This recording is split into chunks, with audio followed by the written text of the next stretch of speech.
Good morning, student. Today we will discuss about the conductance of electrolytic solutions. Clear? Conductance of electrolytic solutions. What does it mean? It means the ease with which the current can flow in the electrolytic solution. ठीक है? Basically, conductance of electrolytic solution means its conducting power, tendency to conduct the electricity with the help of ions, है ना. तो let us see its definition of conductance of an electrolytic solution और electrolyte. Conductance of an electrolytic solution that is reciprocal of the resistance of an electrolytic solution. ठीक है. Conductance जो है C is equal to that is equal to 1/R. R क्या है? Resistance of an electrolytic solution. Resistance का मतलब हमें पता है, it is the opposition to the flow of current होता है. ठीक है. तो कंडक्टेंस यहाँ से इसके यूनिट भी निकाल सकते हैं, क्योंकि रेजिस्टेंस के यूनिट ओम होते हैं, तो इसलिए कंडक्टेंस के यूनिट जो है वो 1/ओम हो जाएगा, जिसको हम ओम इनवर्स भी बोलते हैं और MHO महो भी बोलते हैं और इसको साइमन भी बोलते हैं. तो जो कंडक्टेंस के यूनिट हैं ओम इनवर्स भी होते हैं, मोह भी होते हैं या साइमन, ये हमें याद रखना है. ठीक है. अब हम नेक्स्ट बात करते हैं रेजिस्टेंस की, है ना. रेजिस्टेंस ऑफ एन ऑब्जेक्ट, है ना. मान लो हमारे पास कोई ऑब्जेक्ट है, तो उसके रेजिस्टेंस को हम कैसे डिफाइन करेंगे. बेसिकली रेजिस्टेंस क्या होता है? Opposition to the flow of current, है ना. किसी भी मान लो ऑब्जेक्ट है, उसमें जो करंट फ्लो कर रहा है उसको अपोज जो करती है चीज़, उसको क्या बोलते हैं? उसकी रेजिस्टेंस बोलते हैं. ठीक है. तो रेजिस्टेंस ऑफ एन ऑब्जेक्ट जो है that is directly proportional to length of the object. ठीक है. ये जो लेंथ है and inversely proportional to the area of cross section of that object, है ना. तो जो रेजिस्टेंस है दैट इज कैसे फार्मूला बनेगा? Directly proportional to L length of the object and inversely proportional to A means area of cross section of that object. Now see R is equal to that is equal to क्या हो जाएगा? If we remove the sign of proportionality, then we will write a constant of proportionality over here, है ना, rho, RHO. So R is equal to rho into L over A हो जाएगा, है ना. Where rho is called resistivity of an object और specific resistance of an object. ठीक है. तो अगर हम यहाँ से यूनिट ऑफ रेजिस्टिविटी जो हैं वो निकालने होंगे, इसके यूनिट, तो वो भी निकल जाएंगे. ए को हम इस तरफ ले जाएंगे, लेंथ को नीचे ले जाएंगे, यहाँ ऐसे इस तरह से, है ना. तो इस तरह से अगर हम कैलकुलेशन करेंगे यहाँ पे, तो हम यूनिट जो है रेजिस्टिविटी के निकाल सकते हैं, क्योंकि रेजिस्टेंस के यूनिट जो हैं ओम होते हैं. अगर एरिया हम सेंटीमीटर स्क्वायर में ले रहे हैं और लेंथ को हम सेंटीमीटर में ले रहे हैं, तो फिर ये सेंटीमीटर कट जाएगा, तो ये यूनिट आ जाएंगे ओम सेंटीमीटर, है ना. और अगर हम मान लो एरिया को हम अगर लेंथ को हम मीटर स्क्वायर में या मीटर में बात कर रहे हैं, लेंथ को मीटर में बात कर रहे हैं, तो एरिया मीटर स्क्वायर हो जाएगा, तो यूनिट हो जाएंगे ओम मीटर. ठीक है. अब देख लीजिए, रेजिस्टिविटी को अगर हमें डिफाइन करना है, हम मान लेते हैं कि जो एरिया है वो कितना है? 1 centimetre square. Area of cross section जो है of an object 1 centimetre square है, और लेंथ ऑफ एन ऑब्जेक्ट अगर मान लो 1 सेंटीमीटर है ना. तो यहाँ से हम जो रेजिस्टेंस है, रेजिस्टेंस को डिफाइन कर सकते हैं, दैट इज इक्वल टू क्या हो जाएगा? That is equal to resistivity of that object, है ना. क्योंकि यहाँ पे एरिया क्या हो गया है? 1 सेंटीमीटर स्क्वायर और लेंथ क्या हो गया है? 1 सेंटीमीटर, है ना. तो यहाँ पे जो रेजिस्टेंस जो है उसके यूनिट हो जाएंगे R is equal to resistivity. तो हम रेजिस्टिविटी को डिफाइन कर सकते हैं, that is the resistance of an object whose length is 1 centimetre and area of cross section is 1 centimetre square. तो ऐसे भी हम डिफाइन कर सकते हैं रेजिस्टिविटी को. नाउ नेक्स्ट इज कंडक्टिविटी और specific conductance of an object. किससे डिनोट करेंगे? के से डिनोट करेंगे. ठीक है. तो कंडक्टिविटी और specific conductance of an object that is defined as the reciprocal of the resistivity of an object. Conductivity जो है that is the reciprocal of the resistivity और specific resistance of an object. तो इस specific resistance जो है या resistivity है, इसकी वैल्यू यहाँ पुट कर दो जो ऊपर निकाली है, तो सॉल्व करो तो ये चीज़ आ जाएगी। तो यहाँ से ये जो कंडक्टिविटी ऑफ एन ऑब्जेक्ट आएगा वो क्या आ जाएगा, that is equal to 1/r into L/A आ जाएगा। Conductivity of an object that is equal to 1/r into L/A। ये बहुत इंपॉर्टेंट फार्मूला है कंडक्टिविटी का, या स्पेसिफिक कंडक्टेंस किसी भी ऑब्जेक्ट की निकालनी है। तो अगर मान लो हमारे पास कोई इलेक्ट्रोलिटिक सोल्यूशन है, क्या है, इलेक्ट्रोलिटिक सोल्यूशन है, जैसे मान लो ये हमारे पास एक हमने सेल बना लिया और वो इलेक्ट्रोलिटिक सोल्यूशन एक सेल में हमने डाला हुआ है इलेक्ट्रोलिटिक सोल्यूशन, ठीक है, और हमने सेल बनाया है उस इलेक्ट्रोलिटिक सोल्यूशन का, ये इलेक्ट्रोड लगाए हुए हैं उस सेल में, और ये जो इलेक्ट्रोड्स हैं इनके बीच की डिस्टेंस अगर हम मान लें कितनी है 1 सेंटीमीटर, और area of cross section of each electrode वो भी हम मान लेते हैं 1 सेंटीमीटर स्क्वायर है। तो ये जो सेल बनाया है तो ये L/A जो है सेल कांस्टेंट भी बोल देते हैं उस इलेक्ट्रोलिटिक सोल्यूशन के लिए, उस इलेक्ट्रोलाइट के लिए L/A को क्या बोलते हैं, उस सेल का सेल कांस्टेंट भी बोल देते हैं। तो ये जो K जो है that is equal to 1/r into L/A हो जाएगा ना। तो यहाँ से जो स्पेसिफिक कंडक्टेंस है that is equal to 1/r mean ये रेजिस्टेंस है, रेसिप्रोकल रेजिस्टेंस कंडक्टेंस भी होता है, इसको C भी लिख सकते हैं, C इंटू L/A भी लिख सकते हैं। तो यहाँ से हम जो स्पेसिफिक कंडक्टेंस है उसको डिफाइन कर सकते हैं किसी भी इलेक्ट्रोलाइट के लिए। मान लो हमारे पास एक इलेक्ट्रोलाइट है, उसका हमने सेल बनाया हुआ है और उसकी जो लेंथ है बिटवीन टू इलेक्ट्रोड वो 1 सेंटीमीटर है, area of cross section of electrode जो 1 सेंटीमीटर स्क्वायर है, तो ये 1 आ जाएगा, और ये यहाँ पे 1/r जो है वो कंडक्टेंस हो जाएगा। तो वहाँ से हम डिफाइन भी कर सकते हैं दी स्पेसिफिक कंडक्टेंस और conductivity of an electrolyte that is equal to its conductance conductance of an electrolytic solution whose length is 1 centimeter, length between the electrode is 1 centimeter and area of cross section is 1 centimeter square। तो ये important formula है, ये हमें याद रखना है, इसके ऊपर न्यूमेरिकल भी आएंगे। ये वही चीज़ मैंने यहाँ पे नीचे एक्सप्लेन करी हुई है, जो स्पेसिफिक कंडक्टेंस है कि वो कैसे, जिसको हम बोलते हैं कंडक्टेंस ऑफ इलेक्ट्रोलिटिक सॉल्यूशन। अगर यहाँ पे लेंथ 1 सेंटीमीटर है, एरिया ऑफ क्रॉस सेक्शन जो है 1 सेंटीमीटर स्क्वायर है, तो वॉल्यूम कितना हो जाएगा 1 सेंटीमीटर क्यूब हो जाएगा। ये हमें पता है वॉल्यूम कितना हो जाएगा 1 सेंटीमीटर क्यूब हो गया।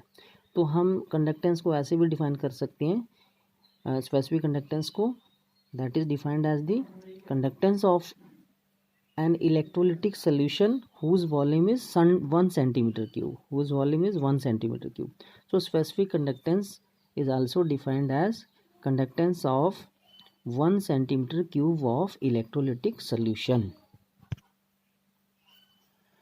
ओके, अब हम आगे बात करते हैं यूनिट ऑफ स्पेसिफिक कंडक्टेंस। तो स्पेसिफिक कंडक्टेंस के यूनिट निकाल लेते हैं, that is equal to 1/r into L/A।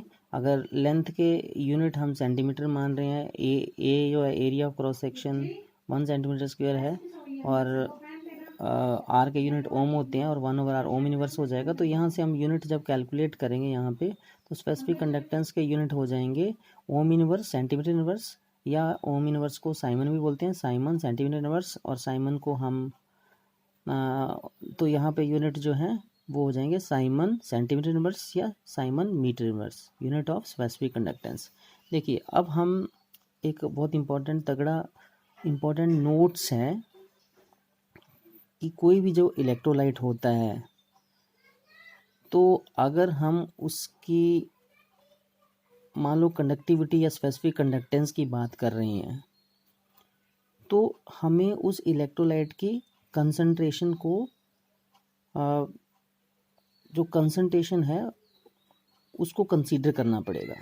मान लो हमारे पास 2 इलेक्ट्रोलाइट हैं और हमने उनकी स्पेसिफिक कंडक्टेंस को कंपेयर करना है, तो वो जो 2 इलेक्ट्रोलाइट हैं उनकी जो कंसंट्रेशन है वो क्या होना चाहिए, दोनों की बराबर होनी चाहिए, तभी कंपेयर कर सकते हैं उनकी स्पेसिफिक कंडक्टेंस या कंडक्टिविटी को, है ना। तो कंसंट्रेशन से रिलेटेड होती हैं वैल्यूज़, जो किसी भी स्पेसिफिक कंडक्टेंस या कंडक्टेंस की जो वैल्यू होती है किसी भी इलेक्ट्रोलाइट के लिए, है ना। तो अब जिस इलेक्ट्रोलाइट को जिसकी कि हम स्पेसिफिक कंडक्टेंस की बात कर रहे हैं, उसकी जो कंसंट्रेशन है बेसिकली वो हमें पता होना चाहिए। तो जो भी कंडक्टेंस होती है या स्पेसिफिक कंडक्टिविटी होती है किसी भी इलेक्ट्रोलाइटिक सोल्यूशन की, वो किसके ऊपर डिपेंड करती है? कंसंट्रेशन, इलेक्ट्रोलाइटिक सोल्यूशन के कंसंट्रेशन के ऊपर डिपेंड करेगी, है ना। तो कंसंट्रेशन के हिसाब से जो कंडक्टेंस होती है इलेक्ट्रोलाइटिक सोल्यूशन की, उसको हम कंडक्टेंस या स्पेसिफिक कंडक्टेंस, उसको हम कब बोलेंगे इक्विवेलेंट कंडक्टेंस बोलेंगे, कब हम उसको मोलर कंडक्टेंस बोलेंगे। अब हमने ये समझना है, इस पूरे पैराग्राफ में मैंने यही लिखा हुआ है। तो देखिए, अब हम बात करते हैं इक्विवेलेंट कंडक्टेंस की कि इक्विवेलेंट कंडक्टेंस क्या होती है, और फिर बात करेंगे मोलर कंडक्टेंस की।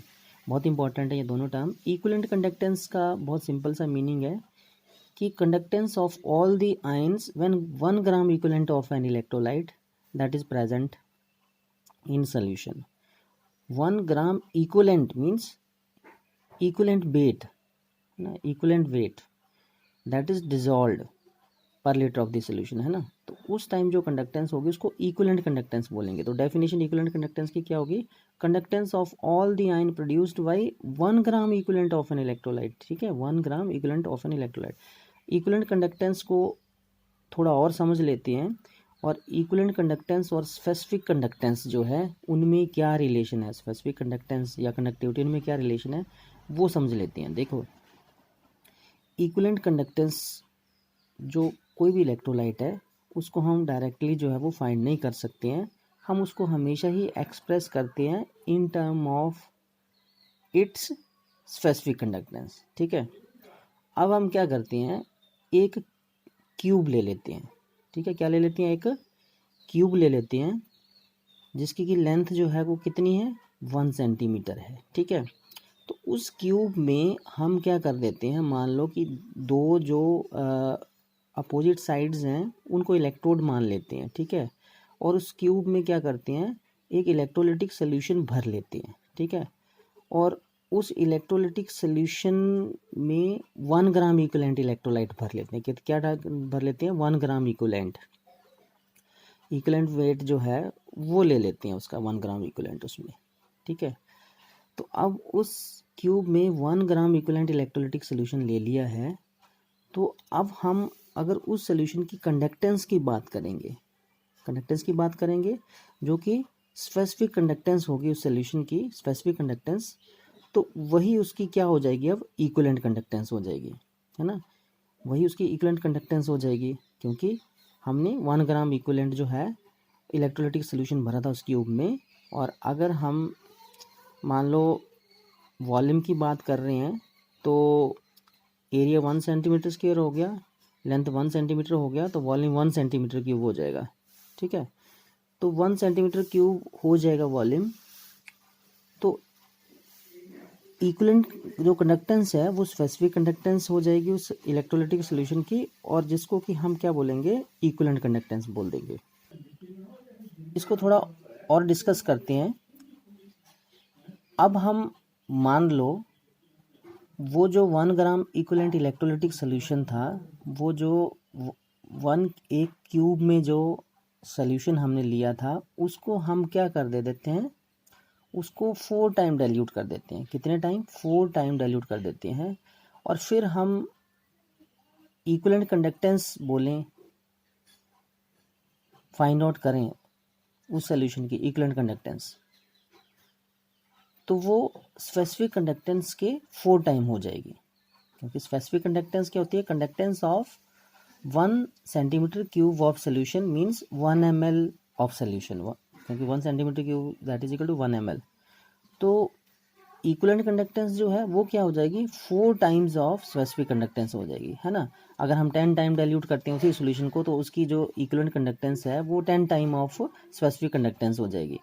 तो मान लो वॉल्यूम जो है वो VML है, जिसमें कि 1 ग्राम इक्विवेलेंट इलेक्ट्रोलाइट डाला हुआ है, वॉल्यूम VML है, तो इक्विवेलेंट कंडक्टेंस क्या हो जाएगा, V इंटू स्पेसिफिक कंडक्टेंस हो जाएगा। अब हम मान लेते हैं कि C gram equivalent of an electrolyte जो है, C ग्राम इक्विवेलेंट, है ना, इक्विवेलेंट वेट के हिसाब से, of an electrolyte that are present in 1000 centimetre cube या 1 ml 1 litre of the solution. तो फिर जो इक्विवेलेंट कंडक्टेंस है उस इलेक्ट्रोलाइटिक सोल्यूशन की क्या हो जाएगी, that will be equal to K into V, और वी कितना हो गया 1000 ओवर सी। सी मतलब कंसंट्रेशन, कंसंट्रेशन मतलब 1 ग्राम इक्विवेलेंट, मतलब यहाँ पे नॉर्मेलिटी ऑफ द सोल्यूशन बोलते हैं, बिकॉज दैट इज डिजॉल्व्ड इन पर लीटर ऑफ द सोल्यूशन। ठीक है, तो यहाँ पे सी क्या आएगा, कंसंट्रेशन, और वो किस फॉर्म में आएगा, नॉर्मेलिटी की फॉर्म में आएगा, क्योंकि इलेक्ट्रोलाइट का ग्राम इक्विवेलेंट वेट डिजॉल्व है ना, पर 1 लीटर ऑफ सोल्यूशन। तो इक्विवेलेंट कंडक्टेंस के लिए फार्मूला क्या हो जाएगा, के इंटू 1000 ओवर सी। ये बहुत इंपॉर्टेंट फार्मूला इक्विवेलेंट कंडक्टेंस के लिए। कंसंट्रेशन अगर हमें नॉर्मेलिटी अगर दे रखी होगी कि कितने ग्राम इक्विवेलेंट डिजॉल्व है पर लीटर, तो हम जो है वो इक्विवेलेंट कंडक्टेंस निकाल सकते हैं जब हमें मोलर ये जो स्पेसिफिक कंडक्टेंस अगर दे रखी होगी, है ना। तो इस फार्मूले को हम ऐसे भी लिख सकते हैं, equivalent conductance is equal to K into 1000 over C, और नीचे लिख दिया नॉर्मेलिटी, है ना। तो ये फार्मूला बन जाएगा, ये इंपॉर्टेंट फार्मूला है। इसके यूनिट भी इक्विवेलेंट कंडक्टेंस के हम निकाल सकते हैं, बड़ा ईजी है। के यूनिट हमें पता ही है, ओम इनवर्स सेंटीमीटर इनवर्स होते हैं। अगर ये 1000 सेंटीमीटर क्यूब है, ये वॉल्यूम है, तो सेंटीमीटर क्यूब है, और नॉर्मेलिटी ग्राम पर इक्विवेलेंट होती है, ग्राम इक्विवेलेंट होता है नॉर्मेलिटी, ग्राम इक्विवेलेंट। तो यूनिट जो है उसी हिसाब से हम कैलकुलेट करेंगे, तो ये आ जाएंगे साइमन मीटर स्क्वायर। अगर मीटर की बात करें तो मीटर स्क्वायर, अगर सेंटीमीटर की बात कर रहे हैं तो centimetre square, gram equivalent inverse आ जाएगा। अब अगर इक्विवेलेंट कंडक्टेंस को डिफाइन कर लिया है तो मोलर कंडक्टेंस जो है उसको भी डिफाइन कर लेते हैं, समझ लेते हैं। मोलर कंडक्टेंस, इक्विवेलेंट कंडक्टेंस क्या होती है, equivalent of conductance is the conductance of all the ion produced by 1 gram equivalent of the electrolyte. तो मोलर कंडक्टेंस क्या होगी, conductance of all the ions produced by 1 gram mole of an electrolytic solution, 1 gram mole of an electrolytic solution. ठीक है, मतलब कि solution का जो 1 मोल है उसको जब पर लीटर डिज़ोल्व करेंगे हम, तो जो हमारे पास मोलर कंडक्टेंस जो है लैम्डा एम जो है, उसका जो फार्मूला जो है कैप एम भी बोलते हैं, वो क्या बन जाएगा, के इंटू 1000 ओवर सी। बट यहाँ पे मोलर कंडक्टेंस है ना, conductance of all the ion produced by 1 gram mole of an electrolyte. तो जब भी 1 mole of an gram mole of an electrolyte dissolve होगा पर लीटर, तो उसको फिर मोलैरिटी बोलेंगे। क्या बोलेंगे, मोलैरिटी। तो ये ध्यान रखना, मोलर कंडक्टेंस में नीचे कंसंट्रेशन में मोलैरिटी आता है, जबकि इक्विवेलेंट कंडक्टेंस में नॉर्मेलिटी आता है। तो ये दोनों फार्मूले, एक ये जो मोलर कंडक्टेंस वाला और दूसरा जो इक्विवेलेंट कंडक्टेंस वाला, बहुत इंपॉर्टेंट है। ठीक है, तो इसके यूनिट भी निकाल सकते हो बेटा आप। मोलर कंडक्टेंस के यूनिट, के यूनिट पता होते हैं, सी कंसंट्रेशन जो है वो मोलैरिटी होती है, मोल पर लीटर होता है, लीटर के लिए 1000 ऊपर लगा हुआ है, यहाँ मोल आ जाएगा। तो मोल के हिसाब से मोल में यूनिट आ जाएंगे। ठीक है, मोल के हिसाब से यहाँ पे कैलकुलेशन करेंगे तो यूनिट आ जाएंगे। तो ये यूनिट जो है वो इस तरह से हम कैलकुलेट करके यहाँ पे लिख सकते हैं। तो ये आप समझ लीजिए।